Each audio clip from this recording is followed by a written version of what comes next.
विद्युत विभाग द्वारा लगाए जा रहे स्मार्ट मीटर को लेकर कई लोगों में भ्रांति फैली हुई है और लगातार एतमादपुर डिवीजन पर कई शिकायतें भी आ रही हैं। साथ ही कई लोगों ने स्मार्ट मीटर लगवाने से भी मना कर दिया है, जिससे विद्युत विभाग की उलझनें बढ़ गई हैं। इसी को लेकर एतमादपुर एसडीओ धर्मेंद्र राजपूत ने एक प्रेस वार्ता बुलाई और स्मार्ट मीटर को लेकर उपभोक्ताओं को जागरूक होने के बारे में बताया, जिसमें कई अहम जानकारियां एसडीओ ने दी हैं। उन्हें जरूर सुने। हमारा उद्देश्य अपने विद्युत विभाग के सम्मानित विद्युत भोक्ताओं को विद्युत बिल जमा करने के लिए प्रेरित करना एवं जागरूक करने के संबंध में आप लोगों को आज वार्ता के लिए यहाँ पर निमंत्रित किया गया था। मैं आपके माध्यम से अपने सभी सम्मानित विद्युत भोक्ताओं से अनुरोध करना चाहता हूँ कि जैसे ही आपके परिसर पर स्थापित मीटर में जो रीडिंग आती हैं उसको हमारे मीटर रीडर के द्वारा जिस तिथि को बिल बनाया जाता है उस तिथि के 14 दिन के अंतर्गत आपको अपना बिजली का बिल जमा करना होता है। उसके बाद भी यदि आप किन्हीं कारणों से अपने बिजली के बिल को जमा करने में असमर्थ रहते हैं तो आपको 1 सप्ताह का और अंतिम समय मिलता है। कुल मिलाकर बिल निर्गत तिथि के 21 दिनों तक यदि आप अपने बिजली के बिलों का भुगतान नहीं करते हैं तो विभाग आपके कनेक्शन को फिर अस्थायी रूप से विच्छेदित करने का अधिकार रखता है। मैं अपने सभी सम्मानित विद्युत भोक्ताओं से हाथ जोड़कर अनुरोध करता हूं कि कृपया इस भीषण गर्मी में हमारा सहयोग करें और जैसे ही आपके पास बिजली विभाग का बिल, चाहे वो हार्ड कॉपी में हो, ईमेल के माध्यम से हो, व्हाट्सएप के माध्यम से हो, किसी भी माध्यम से आपको प्राप्त होता है तो उसको ससमय जमा कर दें। अन्यथा की स्थिति में हम लोग मजबूर हैं आपके कनेक्शन को काटने के लिए। 21 दिन के उपरांत आपके घर की या परिसर की विद्युत आपूर्ति को अस्थायी रूप से विच्छेद करने का अधिकार विद्युत विभाग रखता है। क्या पुराना मीटर या ये नए मीटर हम लोग की विसंगतियां भी आ रही? नहीं, इस प्रकार से विसंगतियां नहीं आनी चाहिए। लोगों को ये भ्रामक है। मीटर, स्मार्ट मीटर जो है हमारा एक स्मार्टली वर्क करता है। जितना आप कंजप्शन करते हैं, जितना आप ऊर्जा की खपत करते हैं, उसी के अनुरूप बिजली का बिल बनता है। और मैं आपके माध्यम से अपने सम्मानित विद्युत भोक्ताओं को यह भी जागरूक करना चाहता हूं कि यदि आपके घर का स्वीकृत भार 1 किलोवाट है और आप 3 किलोवाट विद्युत भार का उपयोग करते हैं तो आपके ऊपर पेनल्टी लगती है। उस पेनल्टी से बचने के लिए कृपया आप अपने स्वीकृत भार को 3 किलोवाट करवा लें और जो हम लोग संबंधित ट्रांसफार्मर आप लगाते हैं आपके गली में, मोहल्ले में, ग्राम में, वो आपके स्वीकृत भार के अनुरूप ही लगाते हैं। और यदि आप अपने स्वीकृत भार से अधिक भार का विद्युत भार का प्रयोग करते हैं तो हमारे ट्रांसफार्मर भी अतिभारित हो जाते हैं, उनकी भी क्षतिग्रस्त की संभावना बढ़ जाती है। इसीलिए जैसे ही आप अपने परिसर में जो भी नया विद्युत उपकरण लेके आए उसके भार के अनुरूप अपने स्वीकृत भार को भी ससमय बढ़वा लें। यहाँ पर स्मार्ट मीटर लगाए हैं, क्या वहाँ पे इम्प्रूवमेंट देखी गई है? कितने इम्प्रूवमेंट आप लोगों को मिली है?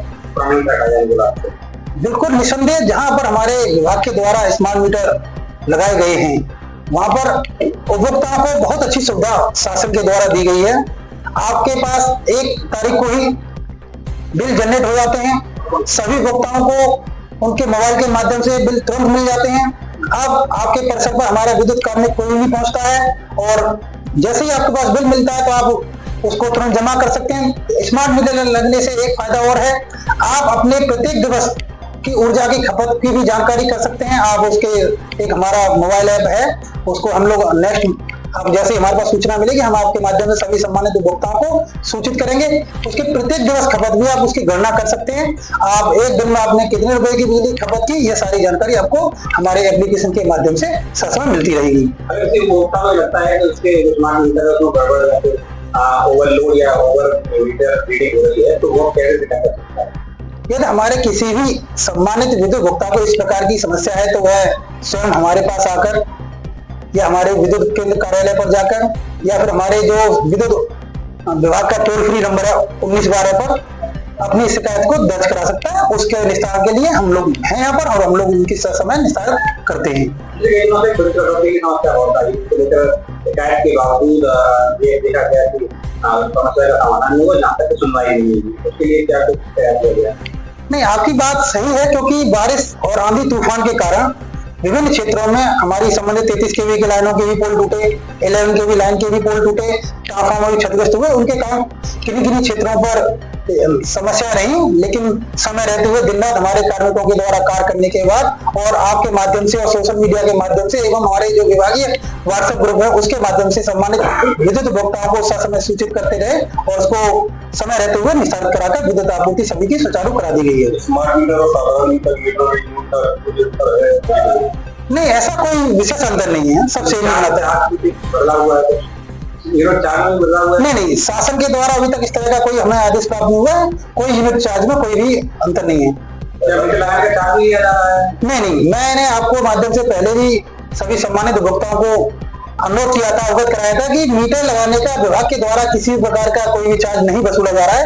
यदि आप किसी को कोई आपसे किसी भी प्रकार के धन की वसूली करता है तो उसकी आप वीडियोग्राफी करिए और हमें सूचित करिए, उसके खिलाफ हम लोग कड़ी से कड़ी कार्रवाई करेंगे। किसी घर या व्यवसाय की बिजली खराब होने के बाद अगर शिकायत के बाद कोई कर्मी पहुंचता है तो क्या उसको चार्ज देना होगा?